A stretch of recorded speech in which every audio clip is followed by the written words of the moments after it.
Hi, I'm Donna from Donna B Astrology. And I'm Linda from Scullywag Astrology. Welcome to Astrobabble, where we babble about astrology. Today we're going to be talking about the new moon in Leo. That's right. And it will be at 5 degrees Leo and 38 minutes. So I might bring up the chart. Okay. So Donna, are you going to tell us about the moon mansion? The moon mansion is because the moon is at 5 degrees 38 minutes of Leo. That is the 10th moon mansion, and it's called Algebra, Aljabha, AL-JABHA. So that's how they spell it. This mansion is good for marriage. Associations can be profitable. Building stores or a business is a good energy for this particular moon mansion. It is not good for travel. It is not good for leaving goods with somebody to hold on to for you. A bank probably should be okay, but they just say that something might possibly happen. It is also not a good day to put on new clothes, ornaments, or accessories. You have a good chance of a mishap with them, whether a necklace could break, clothes could get a stain or rip or something like that. That would be rather upsetting for most Leos too, I imagine. Yeah, I would think so, because they are the ones that are typically the ones who shine in a crowd. And yeah, so good for marriage, but also business partnerships. But keep your money to yourself. Yeah, no, don't leave your goods with your neighbor. You might not get your lawnmower back. Or broken or something. That's that's what they say. Yeah, so we've got, what have we got here? We've got Mercury somewhat close to the new moon. So moon, sun, and Mercury all in Leo. Fixed sign. It's a fire sign. Leo is ruled by the sun, so the sun's in dignity here. Nice strong sun. Yeah. And new moons are about planting seeds, starting new intentions, new beginnings. So just looking at that, that Mercury is getting a square from Uranus, though. I think there's going to be a lot of information overload with this new moon, trying to get all the moving pieces together for those new beginnings, perhaps. And then we have that Mars creeping up towards that Uranus. Yeah. Jupiter stationing there, just about to go retrograde. I'm not sure when exactly, that I think the same day. So yeah, it's going to be a little bit frustrating, I think, because that Jupiter with its stationing retrograde kind of wanting to expand, and the enthusiasm and optimism is going to kind of go backwards a little bit. Be slowed down. Be repressed. Yeah, I think the new moon is about 1:55 p.m. on the eastern coast of the United States, and the retrograde actually happens at 4:37, so just about 3 hours later. Oh, interesting. Yeah, so it's going to be quite, and then you've got that Uranus in there. I mean, that Uranus isn't, squaring super close the new moon, but it is by sign. So yeah, wanting to move forward and do things and take action, and maybe just being frazzled or not being able to get the details together, because it's also squaring Mercury, and then that Jupiter, the enthusiasm, it just falls out, the bottom falls out. And I'm not sure when is it? Maybe October? I think the end of October, maybe Jupiter stations direct. Do you know when it stations direct? No, I don't. I can look real fast. Yeah, but I'm seeing that the Uranus and the North Node are all together, and Oh yeah, I Got missed that the North Node there. Mercury. Yeah, There's a lot of talking energy there. but yeah, it's fixed energy, so it's kind of, we don't really want to listen to other people's opinions, and we've made up our mind, and it's a little bit. Then we've got Saturn also in a fixed sign, so it's only really Jupiter, which is in a fire sign, but it's stationing retrograde, and then you got Pluto. Jupiter stations direct November 23rd. Oh, much later. So the end of November. So yeah, new beginnings, new ideas, new plans put into, or that you want to put into action at this time. Maybe it's going to be the end of November before you can actually do something. Yeah, it might. Yeah, I'm working on a few elections for the end, and nothing. The windows are open, so I'm not constricted by a month, but I'm seeing that the windows definitely open up for easier things to happen, like the beginning of March. Next year, beginning of March. Wow. Damn. Yeah, Yeah. it's just, well, when you have all of the planets in retrograde for almost 6 months, those outer planets, things tend to just get hindered. Yeah. Not that you Wow. have to stop living. It just means it's not as easier. It's not as predictable, I think is the word I'm looking for. Or straightforward. Yeah, you can't just like, I'm going to do this is the plan, and do it. There's going to be like obstacles, and maybe you're just like enthusiasm, or you can't do it at this time, yeah, you might just feel like you're kind of 2 steps forward and 1 step back. Yep. What do we usually do now? I'm very airy fairy tonight. Yeah. Do we we'll If do the horoscopes. Yes, we're asking you to use your ascendant based on your birth time. And if you don't know it, you can, in a pinch, can use the moon or your sun sign, but we're actually going for the ascendant. So, yeah, these work much better if you actually use your ascendant sign rather than your sun or moon sign. And, it's fairly easy to find out your ascendant sign. You can contact me or Donna if you're having difficulty with it. Or, you can go somewhere like astro.com and put in the details and find it out there. and if it's not on your birth certificate, I know in the United States, if you ask for the long form, they, it's typically at your county clerk's office is who you would contact for your long form of your birth certificate, and that might very possibly have your birth time on it.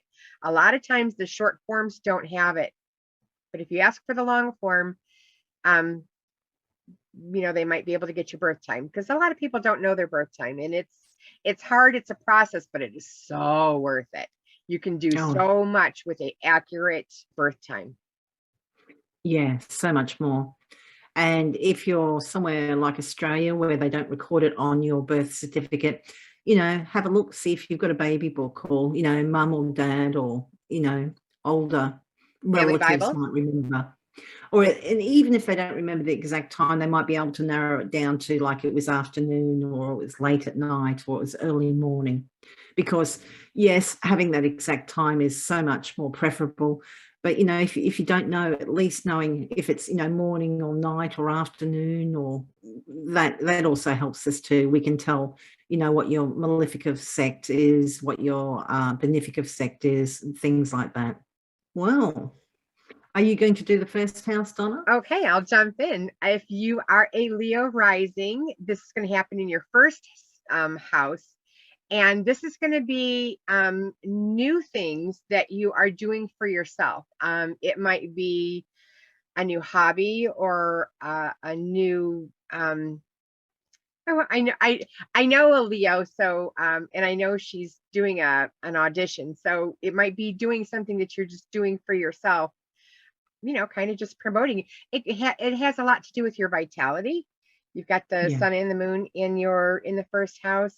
This would help you do those new things, for a new hairstyle. It might even be, learning a new thing, whether it's, hey, I wanted to learn how to knit, or, a new skill. Yeah. Time to focus on yourself. Always nice. And if you are a Cancer ascendant, this new moon will be happening in your second house, which is your income, your personal finances, and your resources. So maybe you are looking at a new source of income. Maybe you've got a job, but you're taking on a side gig or a second job. Maybe you are due for a bonus. Maybe you are being more proactive about savings or budgeting or investing, or maybe you're buying something, a resource or possession that's helpful to you.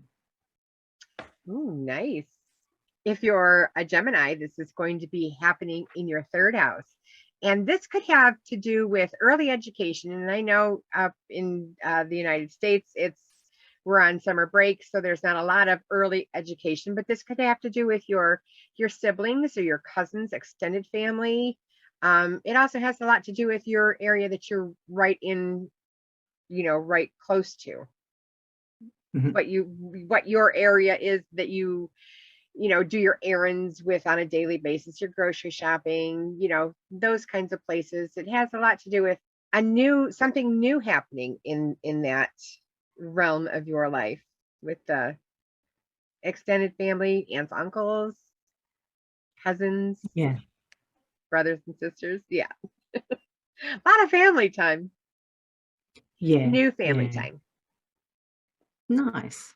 And if you are a Taurus ascendant, this new moon is happening in your fourth house. So this is a family home. It's the home of parents, it's family.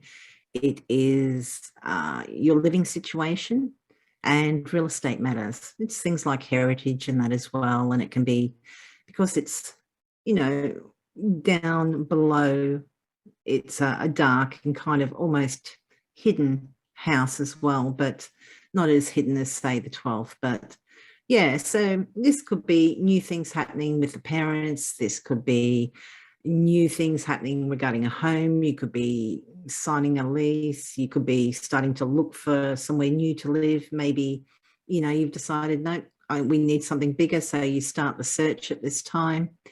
It could be looking into new accommodations. It could be, all those sorts of things. I'm a Taurus rising, so I'm expecting I think they're going to demolish my parents' kitchen enough where she's going to be moving in with us. So that would definitely fit right there. Parents and home situation. Kind of a twofer.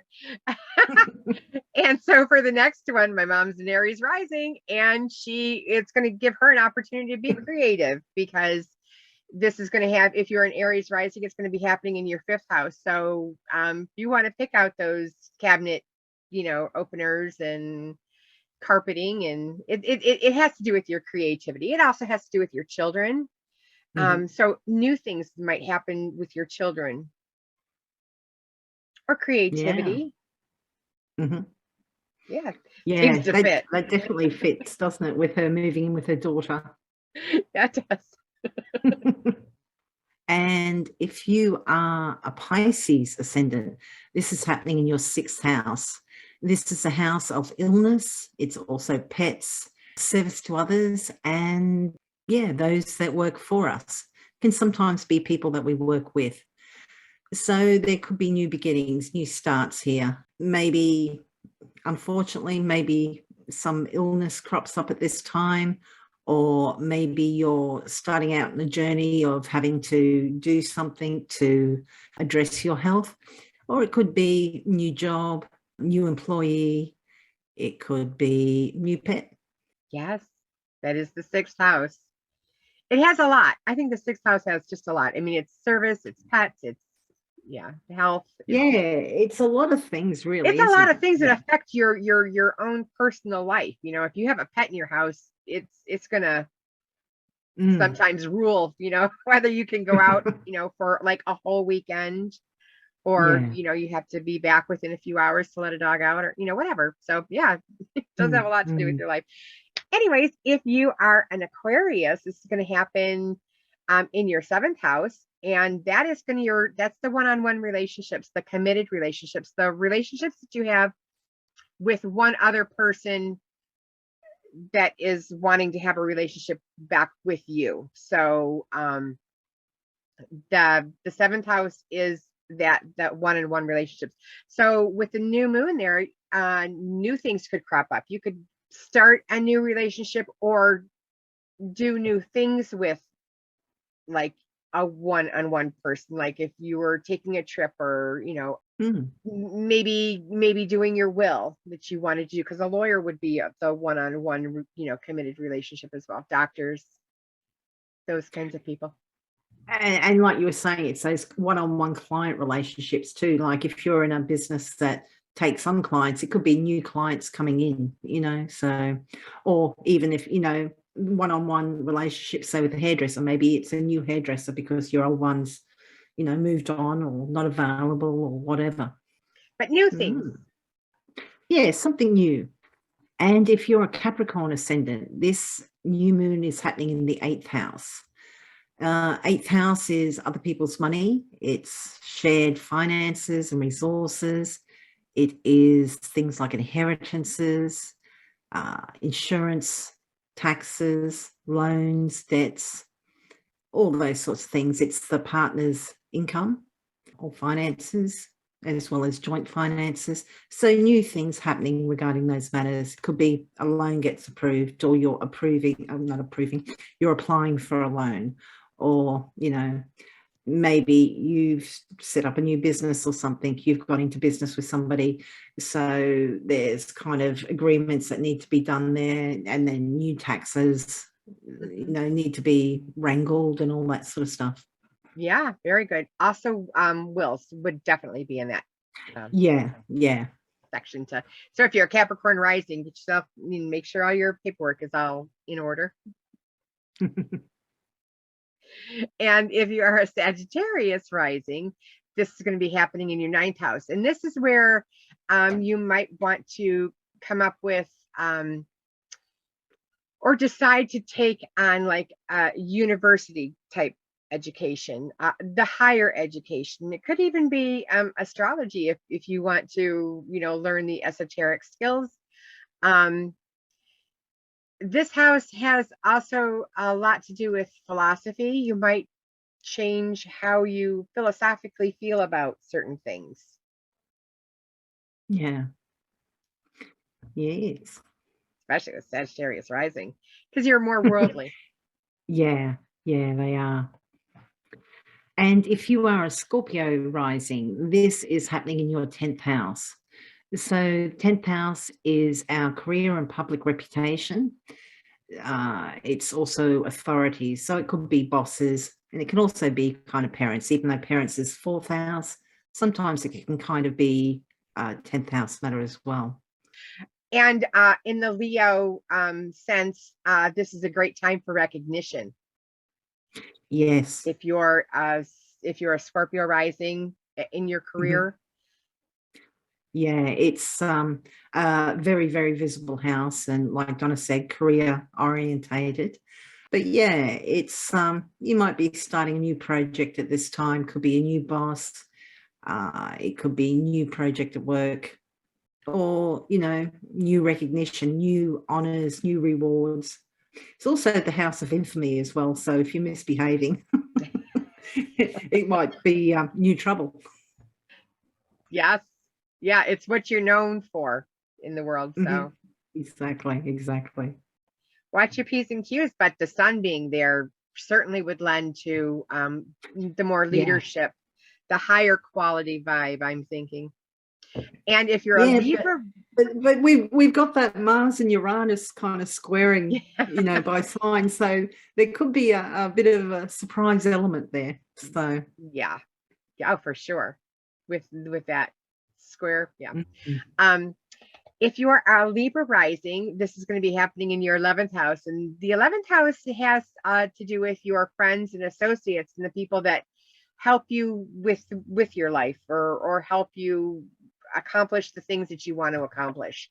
So you might start a new, you might start a new group, or you might join a new, a group that you have not joined before. And that would be signified by this taking place in your 11th house. If you're a Virgo ascendant, this is happening in your 12th house.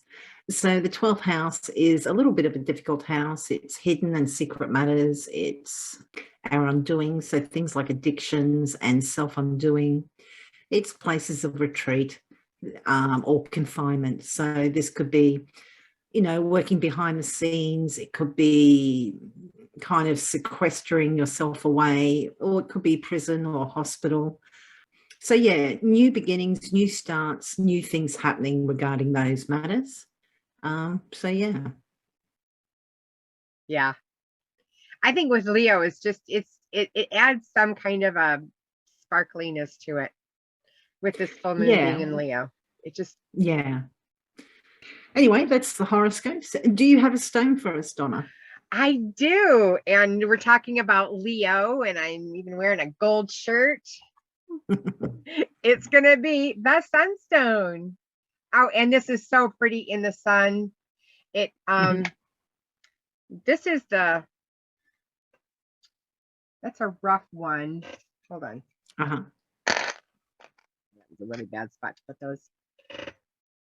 You can almost see it. It's golden and orange in color. Okay. Mm-hmm. But it has like a sparkly under the layer. It's an, now this is quite a big word. Oleoglaze feldspar. Oligo. Oh, hold on. I'm going to do this first. It sounds like you're trying to yodel. Feldspar. It's a long word. It's the triclinic crystal system. Here's a faceted one. It's a faceted. Oh, okay. System. Oh, nice. And I'm not so sure. It's not really clear. But there's like almost like a moonstone type quality where there's like a layer underneath that is showing a brilliance or a brightness. It's orange and to red brown and with sparkly inclusions. It can be found in India, Canada, Norway, Russia, the USA, and recently there has been a mine that was discovered in Africa that produces a transparent stone that has those same qualities. It's a transparent capacity. Anyways, it provides self-discipline to move forward in a leadership capacity. That's what this stone does. It can be worn as a pendant and can bring the heart's wisdom into alignment with the mind's inspiration, which is another thing that I use it. I use it for the second and third chakra, which is the sacral and the solar plexus, because it gives that burst of energy. So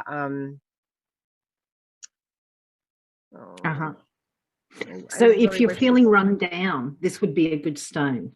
This is a good stone if you're looking for motivation towards a goal. If you are looking for direction, if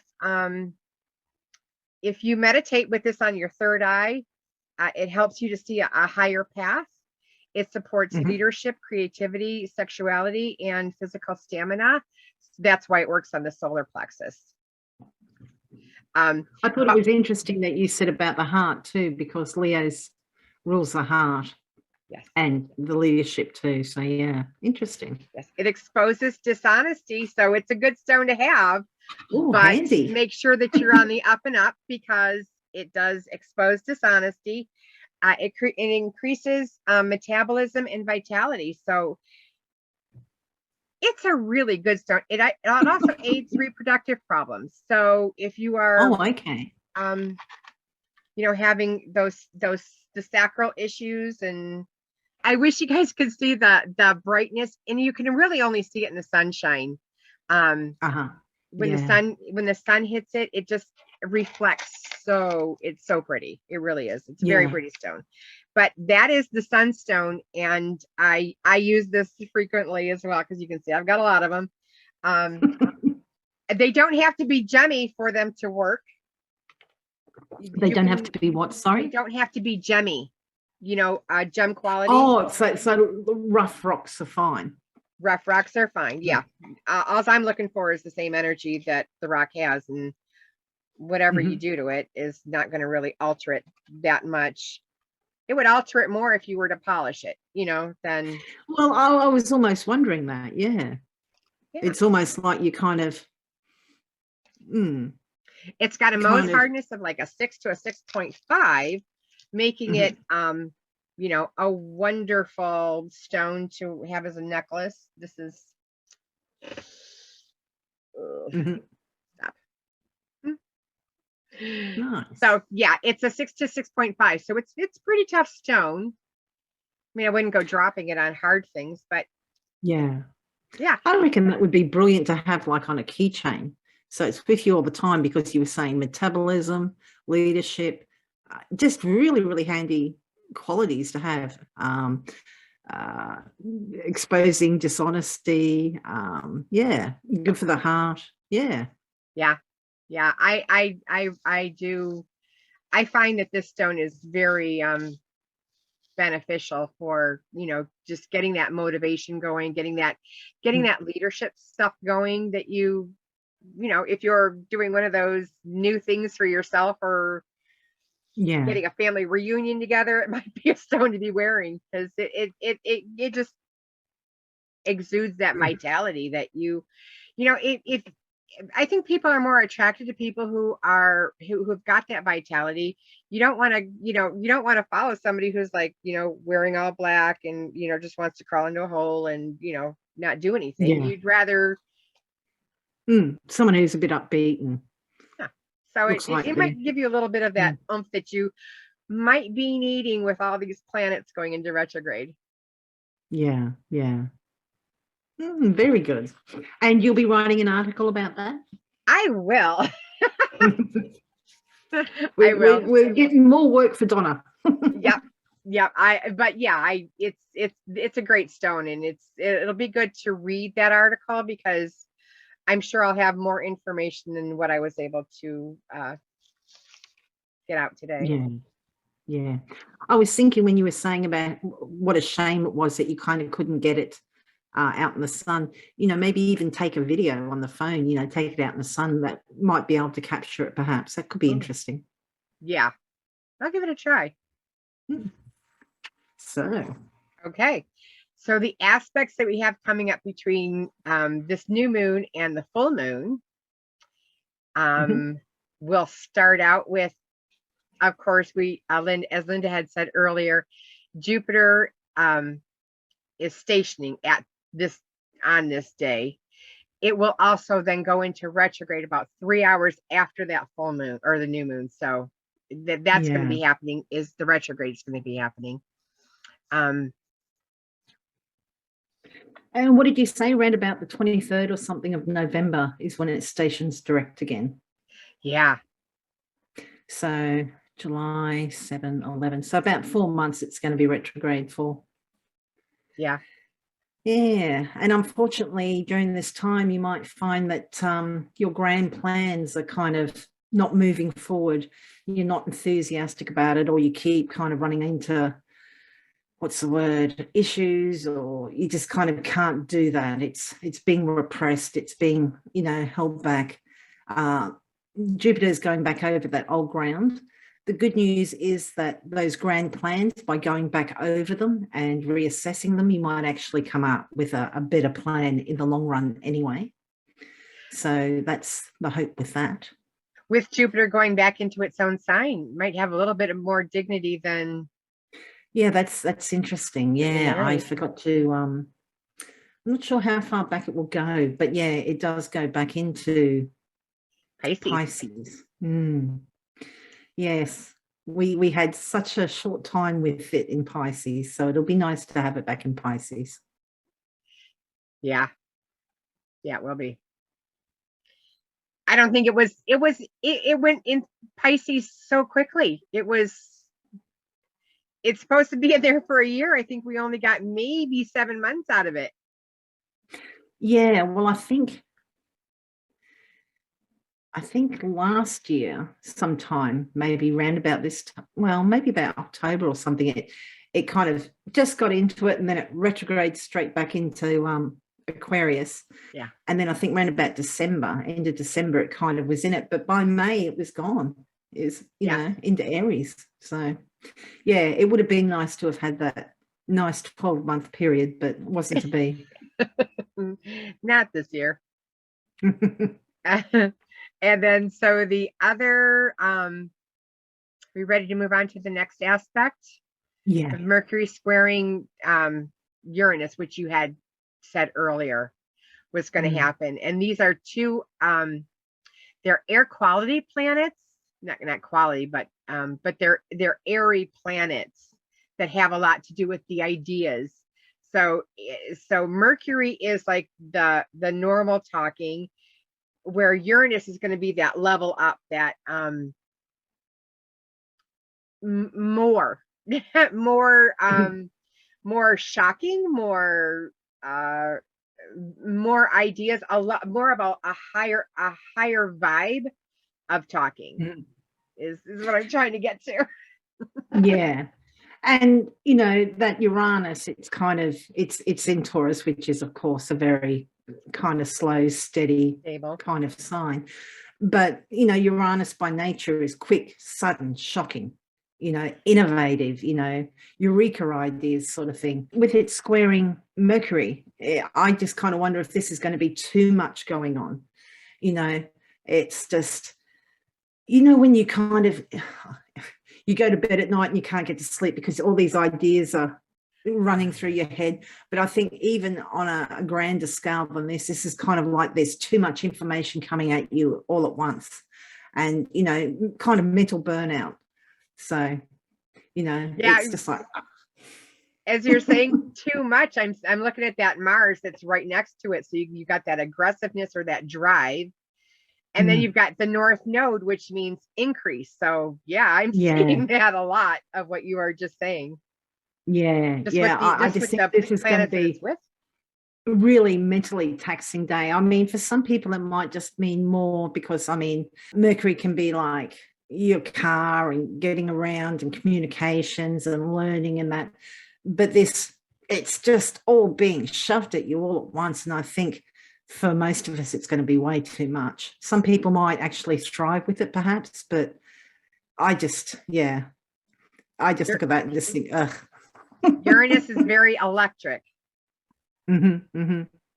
And like you said, with the Mars with it and the North Node. Yeah. I hope that sun flare doesn't burst open then. that what, sorry? We have a sun spot on the sun about 3 times the size of the Earth, and that sunspot is aimed at the Earth. And I hope it like dissipates and goes away and that flares up, because that's how usually the sunspots go, is they flare. Yeah. But a big flare like that, I'm not so sure is going to be. Could knock out communications, perhaps. Yeah. Could. Yeah, Facebook goes down. That would be why. Yeah. I think Facebook went down a while ago. We had a sun flare, a small one. And I think that was the day Facebook went down for like 4 hours. Yeah. And the world went crazy.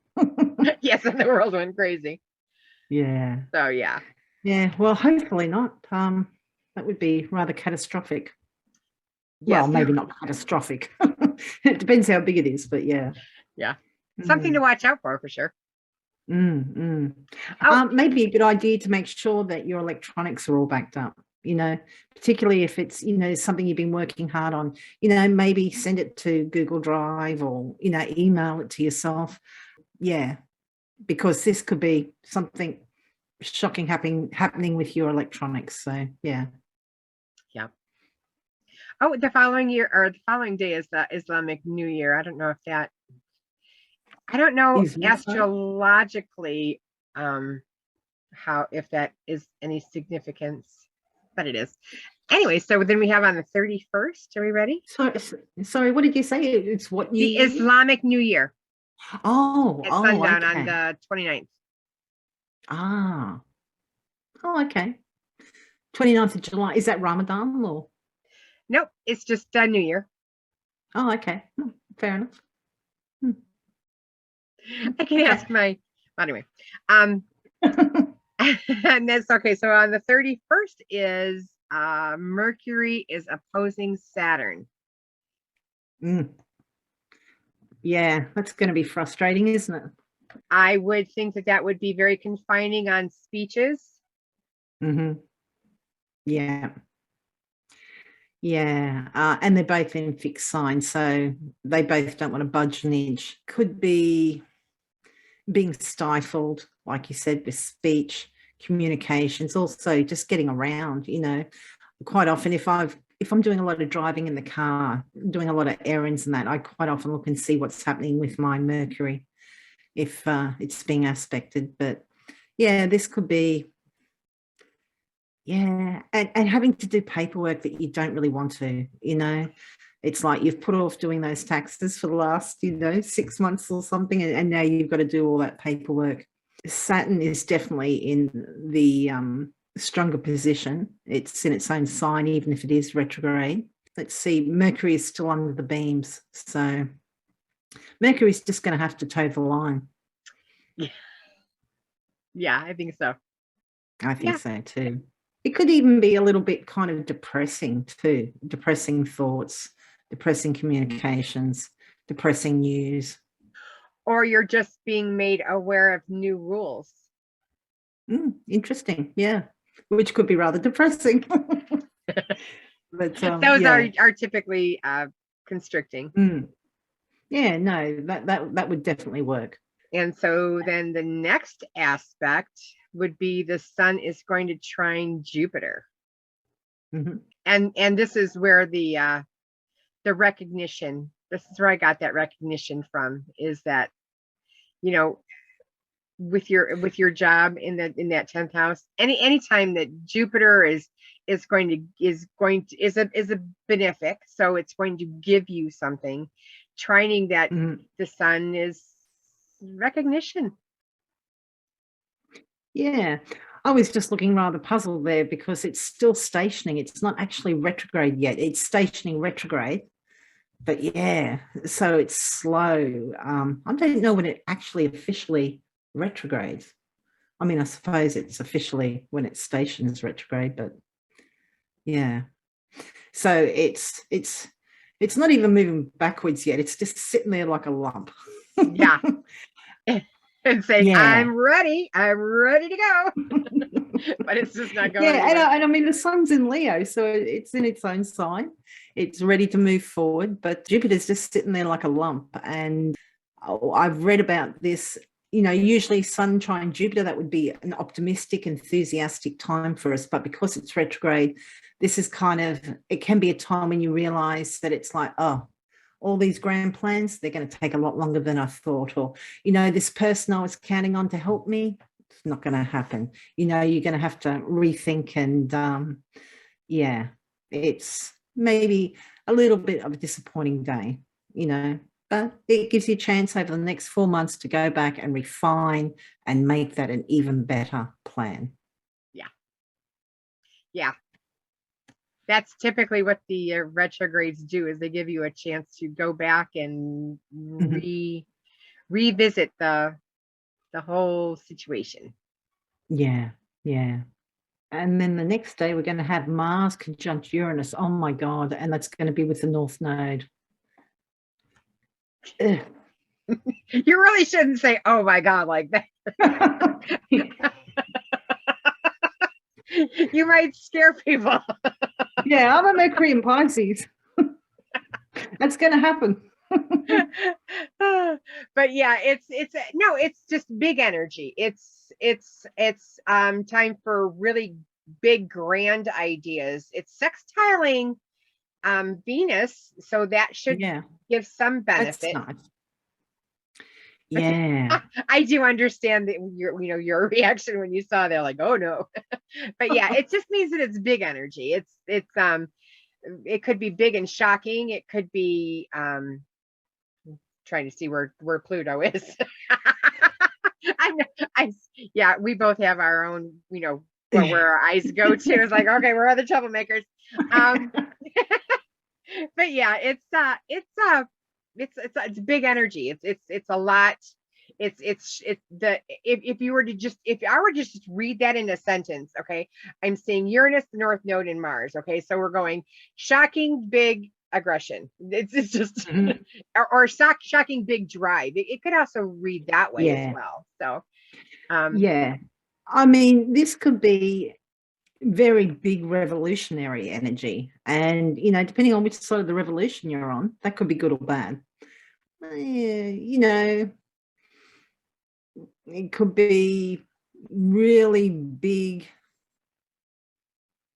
innovative ideas, technology.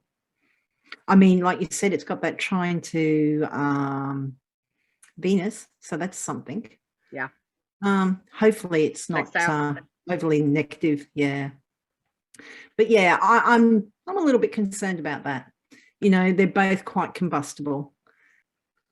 It could be protest at this time, perhaps.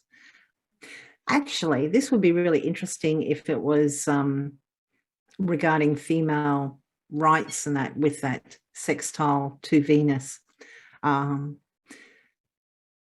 But interesting that you got that Mars there with that Uranus. Yeah, I wouldn't be planning anything risky that day. No, yeah. And that's the whole point of doing these videos, is to, where are the risky days? Where are the days where you need to, like, come in and rethink what you're going to do, or go out and, do that thing that you wanted to do. And these are the perfect times.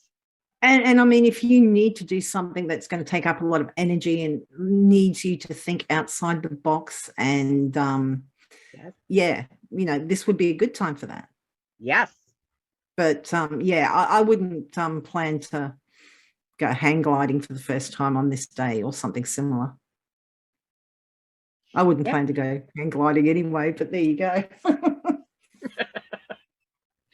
Yeah, you can, I'm hoping with the Venus in there, adding some protection.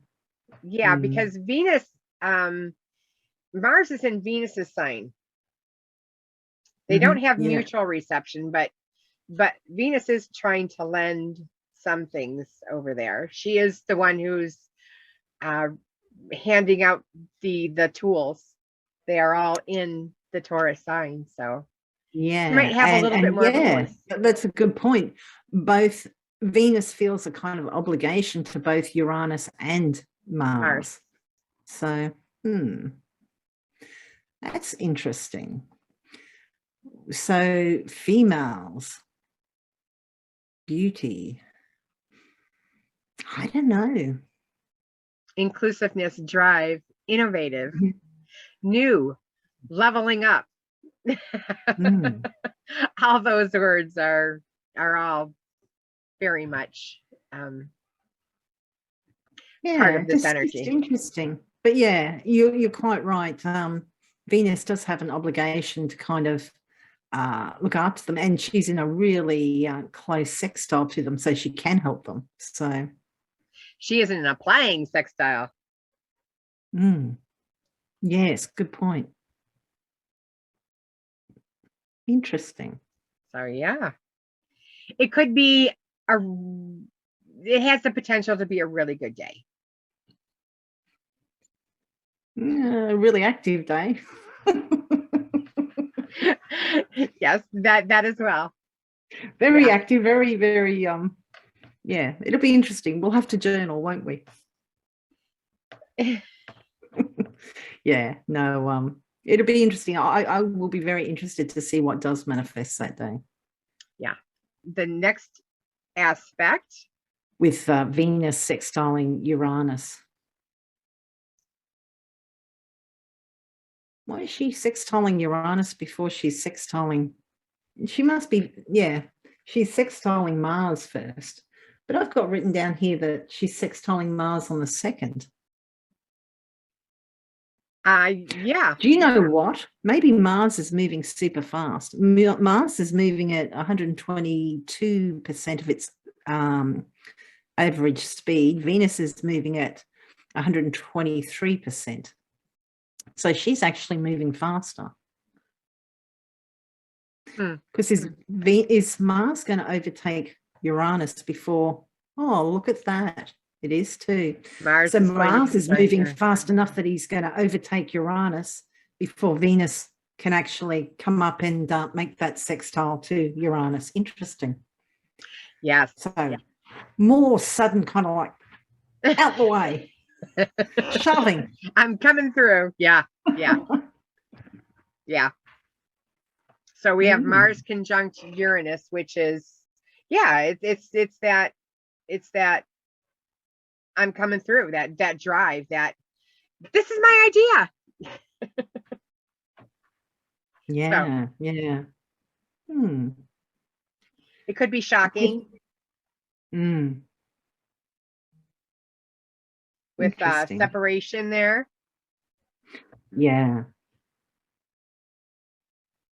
Well, with the Venus sextile Uranus, I think of this as something a little bit different. You know, it's spicing things up a bit, whether that's in art or relationships, or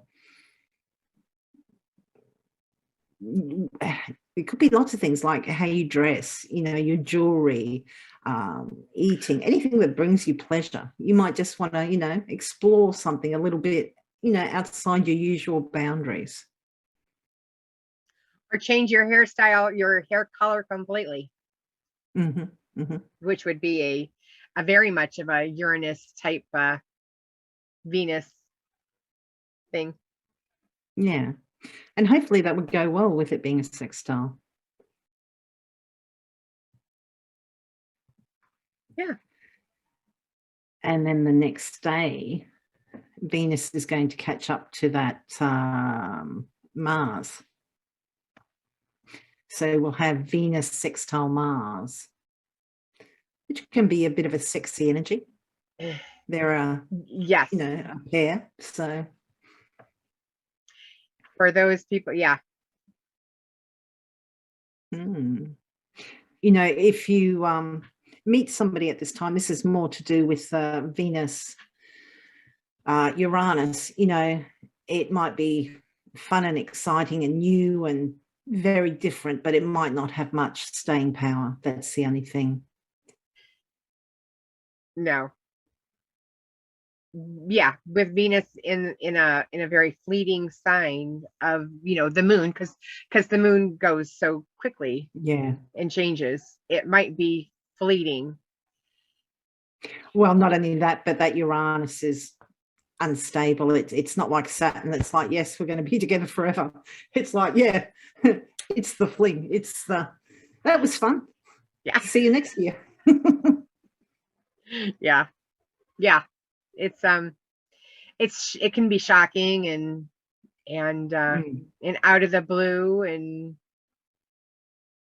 leveling up, you know, as well. Uranus and Venus in a relationship.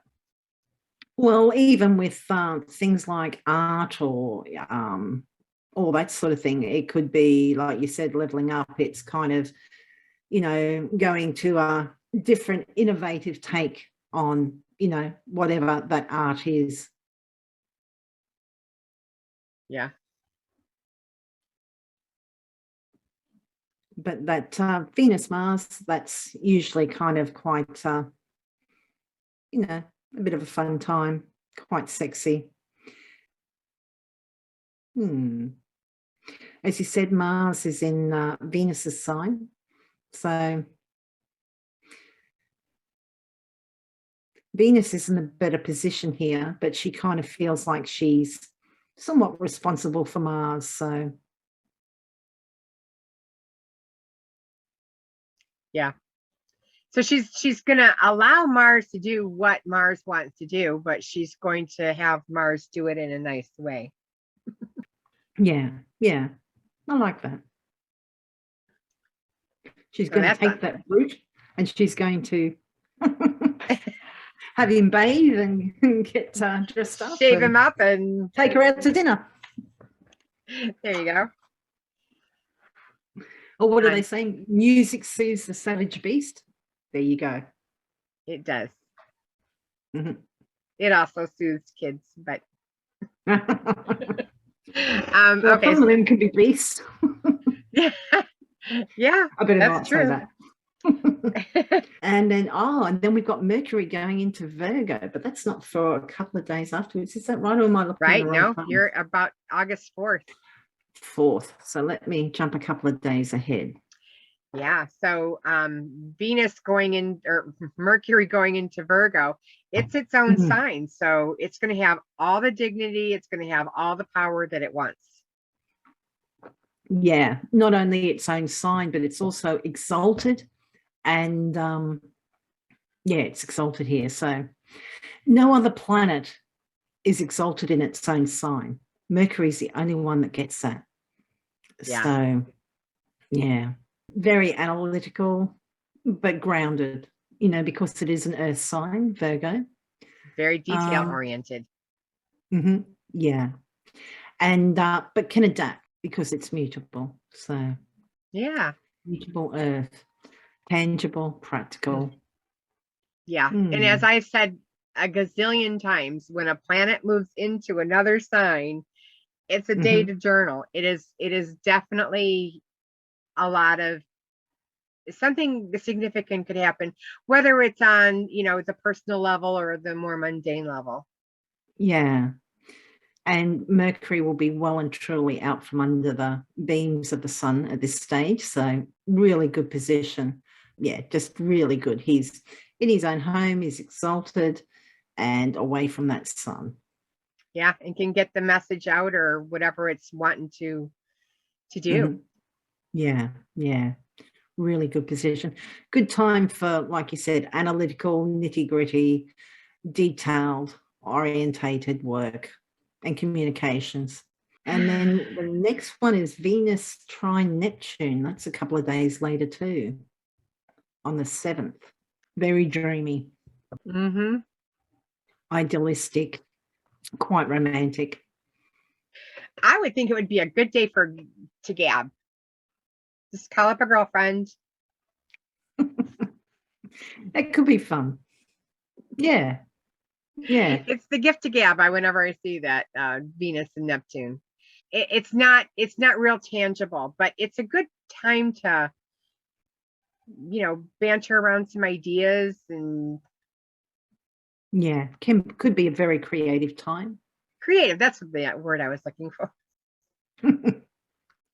Yeah, I was just thinking when you're saying about gabbing with girlfriends, could be, it's a Sunday, so yeah, go out for brunch with the girls. It could, lead into dinner. Yeah. Because there's no boundaries. with Neptune there.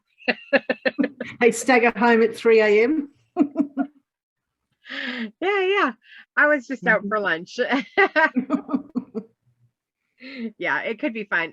Yeah, it's not hard energy for sure. Not with the trine. I mean, it's going to be very easy to do.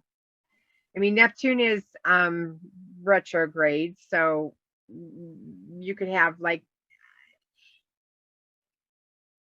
unusual Neptunian things happening. Maybe a weird dream. That could be interesting.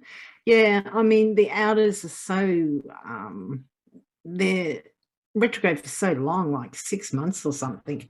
It's like I almost don't kind of pay attention, like unless it's the degree that they station on. But hell, they move so slowly. It could have stationed at that degree. I don't think it was that long ago that it stationed retro, was it? No, I don't think it was. I think it's at the beginning of the month of July. Oh, okay. Well, yeah, it's not that far at all. But yeah, it should be a nice, enjoyable energy. Wouldn't expect a lot of action. Yeah, I'm just looking at that Mars and Saturn too. That's going to put the brakes on things. Yeah, I wouldn't. This is a lazy, dreamy kind of like indulge yourself type day, I imagine. This isn't kind of, getting down to work. Though Yeah. that Saturn might want you to work, but yeah, I don't know. I just think I certainly prefer the Venus Neptune. Yeah, yeah, I would too, for sure.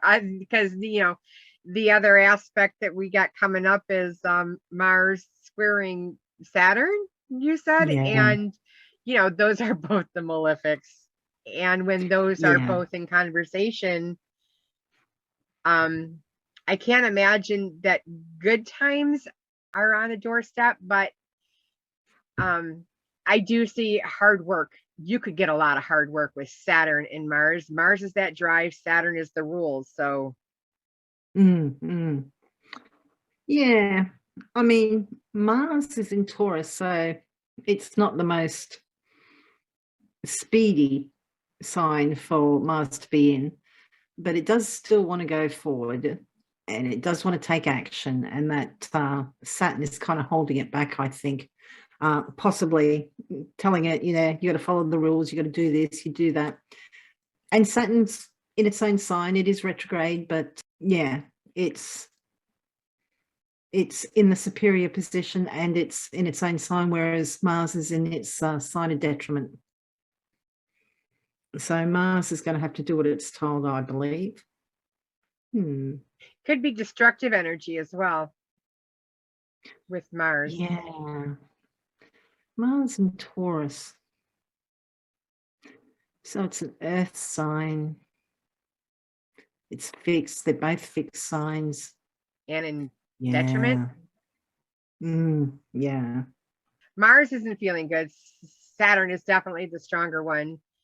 Mhm. More rules, more constricting or constraints. Yeah. The one good thing going for this from Mars perspective is that Saturn is retrograde. So it's not like Mars is kind of moving away from it, which it will do naturally. If Saturn was going direct, Mars would be moving away from it. But Saturn is actually moving in the other direction. So they're both kind of trying to put more distance away from each other. So that's one saving grace, I suppose. Once Mars gets past that square, he'll get to do a bit more of what he wants up until he retrogrades later. So, and then a couple of days later, we've got Venus opposition Pluto. Yeah, this is the date where I'm looking at that Roe versus Wade. Maybe more news. I know all the states are trying to because how America works or the United States works is that the states are supposed to have their own kind of governing. We have the federal laws, but the states individually have their own set of can make their own laws. Like there are certain states that have legalization of marijuana, where other states it's not. So you have certain laws in certain states and certain laws in other states. It makes it a bit confusing. It makes it difficult. Like if you were carrying a gun, you can't carry a gun in certain states. You can carry a gun in other states. It's just it's a little bit more difficult. And I think the states are going to be trying to go through all that, just as the United States is going through their Pluto retrograde. Yeah, Pluto Is it a return. Pluto Yeah, return coming soon? I think there is. I'm not quite sure. I think I read the other day that like they've either just had, and like this is what the 14th of July here. It's the 13th over there. Yeah. I think that they've just had the second of 3 exact returns or something, or it's just going Yeah. to come up very, very soon. Yeah. So yeah, interesting. Yeah. So it's I think there with that opposition means I now see you. Okay, that's what the opposition, that's what that aspect means is I now see you and now can address, what energy I now have to work with. So because of that, I think that there might be more visibility of the Roe versus Wade, that Hades and Persephone. Yeah. There might just be a little bit more going on with that opposition with the Pluto and Venus, Hades, Persephone. You were pretty good with that last one. That was the square, wasn't it? Or was it the sextile that it came out about the ruling? I think it was actually a sextile. I want to say it was a sextile, but I could be wrong. It's interesting too, because when you think about an opposition, it cuts the circle in half. So it will be really interesting too to see how this divides the country. And it's really interesting when you were talking about like gun laws, and I suppose concealed carry and all that. It's kind of a bit like if you're going to a different state, it's almost like you have to research it. Like if you're going to a foreign country, what laws do I have to abide by here? When in Rome. And I mean, we have similar things here, as in like, there might be rules for this in this state and not in the others, but nothing as big that I can think of as significant as, say, gun laws or, other things like that. But yeah. Right. Yeah. Or the marijuana laws. I mean, it's different in every state. Yeah. But yeah, it will be interesting, particularly like we had that Mars-Uranus North Node earlier when they're all at 18 degrees sextiling that Venus, whether there'll be, I would not be surprised to see big protests around about that time. But yeah, it will be interesting to see. On a personal level, this can be obsession or jealousy. This is, the darker side of love and affection. And, from an artistic perspective, this could be dark themes. Maybe you're doing art that's exploring some, deeper, more confronting topics. Ideas, yeah. Yeah, because Pluto is that stuff that people don't want to see, Pluto is all about everything that the average person doesn't want to even see or address. That's all Pluto. It's death, it's sex, it's decay, drugs, it's decay, it's transformational, it's burning, it's all those.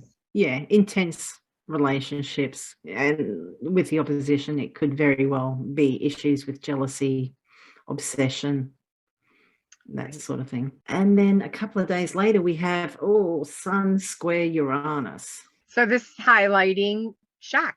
Shock and awe. Still got North Node very close to that Uranus.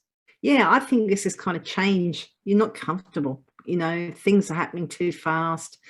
Get off of my lawn sort of energy. But just things are happening too fast, erratically, and maybe not so much like we say that Uranus is fast and it is, but this is in Taurus, so it's a grounded sign. Maybe things that we always thought would stand the test of time, that would always be there, that's solid, reliable, dependable, it changes. And that could be quite confronting. If something that you've always kind of taken for granted is no longer there or no longer available, that could be rather upsetting. But with Uranus in the fixed sign of Taurus, that doesn't want anything to change.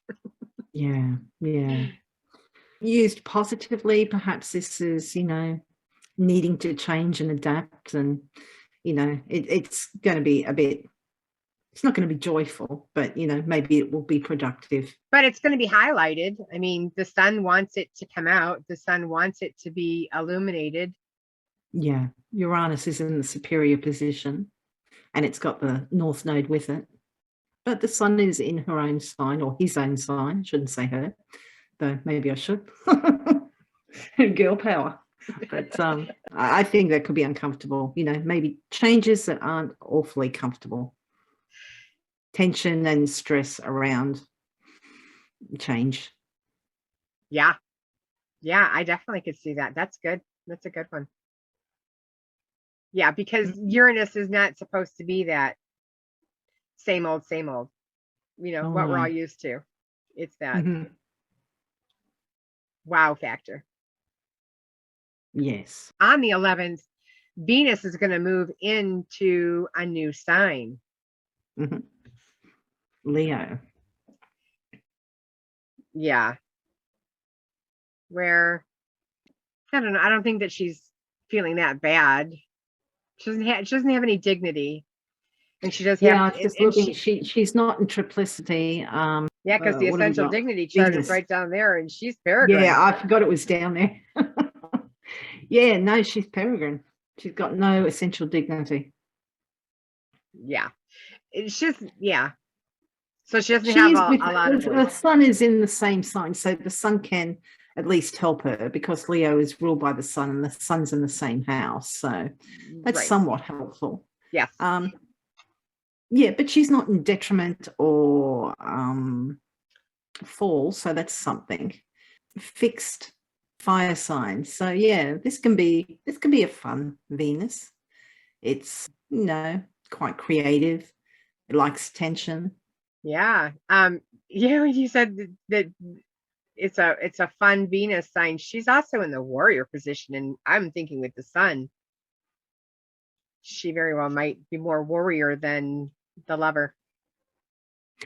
Could be. Let me think. So she's catching up to the sun, so she's going to have her superior conjunction soon. She's moving at about 124% of her usual speed. So she's coming into going under the beams though. Like not yet, but within about 4 days, 3 or 4 days.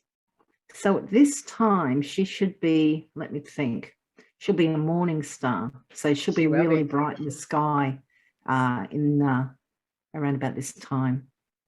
She's definitely oriental. So she'll be a morning star, right? Yeah, she'll rise before the sun. That much. But I had when all those planets were all 5 of them were all in line, like within sextile of each other. So I went like this about 10 inches ahead of my face. This is how I did it with so I can try to figure out the night sky. So I went about 10 inches in front of my face, and then I put my fingers like that, and that this, like, my thumb was on one end of was on, what was that last planet, Mercury, where this one was on Saturn. So I could get what a sextile looks like in the sky, which is 90 degrees, 30 degrees, no, whatever. Sextile 60. Yeah. So I could see what 60 degrees looks like, and because then you do that, and there's like 12 sections if you follow the elliptic where all the other planets are going. So that was just one of the things I was trying to do, of how far apart that actually is. So she'll be bright at this time. She's going to go under the beam soon though.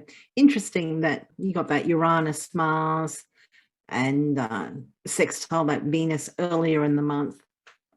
And then you were saying with Venus just prior to this, a couple of days or a day beforehand. Is it a day beforehand? 2 days beforehand.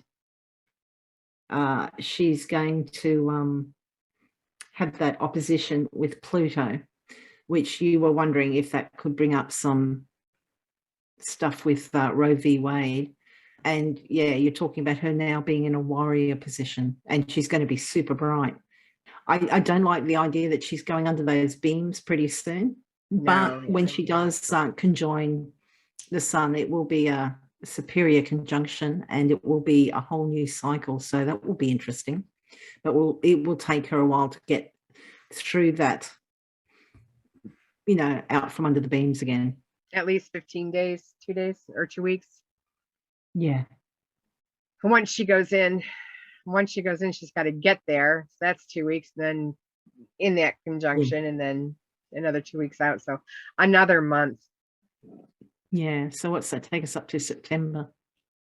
Yeah. Interesting. Should be interesting times, because when you say September, that leads me into fall, and the elections are coming in the fall. We do have an election in August. I think that's local though. Oh, okay. So yeah, it's with the planets moving around like this, they're wanting to shine. They're wanting to say, look at me with this Leo, the sun in Leo. It's their, when they're aspecting them, they're wanting to be seen. They're wanting to be, they have something to say. Yeah. And then on the same day, we have Mars sextile Neptune. I see that as, throwing your energy behind your ideals, taking action. I see that Neptune as being idealistic and altruistic. It's, having the power of your convictions, I suppose. You're willing to take action and do something. It's possible that the Neptune could kind of dissipate some of that energy, but let's face it, I mean, Mars in Taurus isn't super strong anyway, but this could ruled be by Venus. I'm sorry, go ahead. Oh, I just said, and that Mars is ruled by Venus. So yeah, maybe a lot of people come out in support of female rights or something. I don't know, but maybe we're just kind of reading a lot into this, but it just seems to me that there's a lot of female energy around a lot of this stuff, this 2-week period.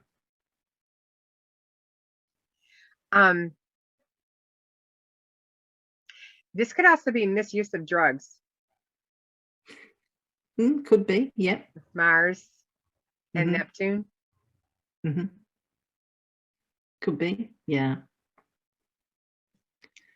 Yeah, I like to see this a little bit more positively, hopefully. I think, if anything, a negative energy or a negative reckoning of this would be probably dissipation of drive, energy, ambition. But yeah, that could definitely fit in with misuse of drugs as well. But yeah, I think on a positive note, taking a stand, for something that you believe in, a cause. Yeah, that Mars is going to lend that drive. Yeah. So that's the aspects that we have to look forward to for the next month. Or no, the next 2 weeks. Well, fortnight. Oh yeah. Yeah. Yeah, but we're looking beyond that. Like, oh, that's coming, but we have that coming right behind it. So there's going to be some very interesting times coming up, especially I think in the fall. That will be interesting. So where can people find you, Donna?